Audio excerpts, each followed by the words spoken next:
আসসালামু আলাইকুম দাদুরা, কি অবস্থা সবার? আছেন তো? গুড। আমিও গুড। মাঝে মাঝে নিজে একা একা চিন্তা করি আর ভাবি, দুনিয়াতে আসলাম, জন্মগ্রহণ করলাম, কিছুদিন থাকলাম, হঠাৎ করে একদিন মালাকুল মউত আইসা হাজির হইবে আর কবি তোমার সময় শেষ, এখন চলো। বইলা কইয়া আসবে না, ইনফরমেশন দিয়ে আসবে না। মালাকুল মউত কারো কাছে মিস কল দিয়ে আসে না, না আপনার কাছে, না আমার কাছে, না তার কাছে, না তাহার কাছে। দুনিয়াতে এমন কোনো ব্যক্তিত্ব ছিলেন না, শুধু একজন ব্যক্তি ছাড়া, যার কাছে মালাকুল মউত বইলে আসতে হয়েছে। আল্লাহ তাআলা মউতের ফেরেশতাকে নিজে বলছে, আমার বন্ধু হাবিব জনাবে রাসূলুল্লাহ সাল্লাল্লাহু আলাইহি ওয়াসাল্লামের কাছে যাবে, যাবে তো যাবে, অনুমতি দিলে ঢুকবে, নইলে ঢুকবে না। অনুমতি দেওয়ার পর আবার অনুমতি দিলে বুকে হাত রাখবে, নইলে রাখবে না। আমার বন্ধুর অনুমতি ছাড়া বুকে হাত রাখবে না।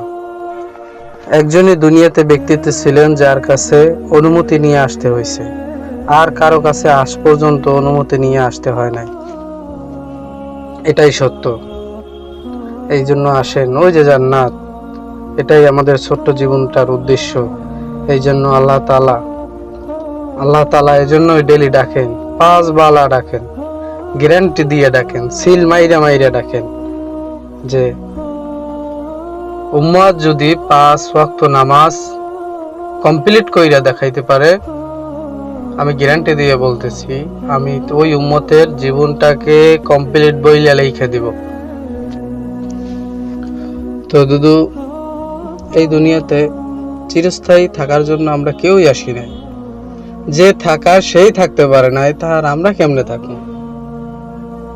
যে থাকার সেই থাকতে পারে নাই, যার জন্য এই আসমান, এই জমিন, এই নক্ষত্র, এই গ্রহ, এই তারা, এই পৃথিবী, গাছপালা, তরুলতা, 18,000 মাখলুক সৃষ্টি করা, সেই যখন থাকতে পারে না, আমরা কিভাবে থাকবো? মৃত্যু কিন্তু এতটাও দূরে না, খুব কাছে। হযরত আলী রাদিয়াল্লাহু তাআলা আনহুকে প্রশ্ন করা হয়েছিল, হযরত আলী, মৃত্যুকে তুমি কতটা কাছে মনে করো? প্রশ্নের জবাবে হযরত আলী রাদিয়াল্লাহু তাআলা আনহু বলছিলেন, হুজুর, আমি মৃত্যুকে এতটা কাছে মনে করি যে আসরের নামাজের ওযু করার সময় আমি মনে মনে ভাবতেছি, আসরের নামাজের ওযু করতেছি, মাগরিবের নামাজের ওযু করতে পারবো কিনা সেটা আমার জানা নেই। তখন হযরত মুহাম্মদ মুস্তাফা সাল্লাল্লাহু আলাইহি ওয়াসাল্লাম প্রশ্নের জবাব উত্তরে বলছিলেন যে মৃত্যু এতটাও দূরে না। বলে, হুজুর কেমনে? মৃত্যু এতটাও দূরে না, মৃত্যু আরো কাছে, যে তুমি নামাজের ভিতরে সালাম ফিরানোর সময় ডান কাঁধে সালাম ফিরাইছো, বাম কাঁধে সালাম ফিরাইতে পারবা কিনা একটু গ্যারান্টি নেই। যেমন ধরেন, সাপোজ আপনি শ্বাস নিছেন, শ্বাস ছাড়তে পারবেন কিনা সেটা জানা নাই। অতএব আসেন, আমরা ওই আখিরাতকে সঞ্চয় করি, আল্লাহর দ্বীন ইসলামকে কায়েম করি, 5 ওয়াক্ত নামাজকে পড়ি। আমার জন্য সবাই দোয়া করবেন, আল্লাহ তাআলা যেন আবার সেই দ্বীন প্রচারের জন্য আপনাকে ও আমাকে সময় ও সুযোগ, সেই তৌফিক দান করুক। আমিন। কথার ভিতরে যদি কোনো ভুল ত্রুটি হয়ে থাকে, আল্লাহর ওয়াস্তে ক্ষমা করে দেবেন, এবং যদি কোনো ভুল হয়ে থাকে কমেন্ট বক্সে জানাবেন প্লিজ। আর লাইক, কমেন্ট, সাবস্ক্রাইব করতে ভুলবেন না যেন। ধন্যবাদ।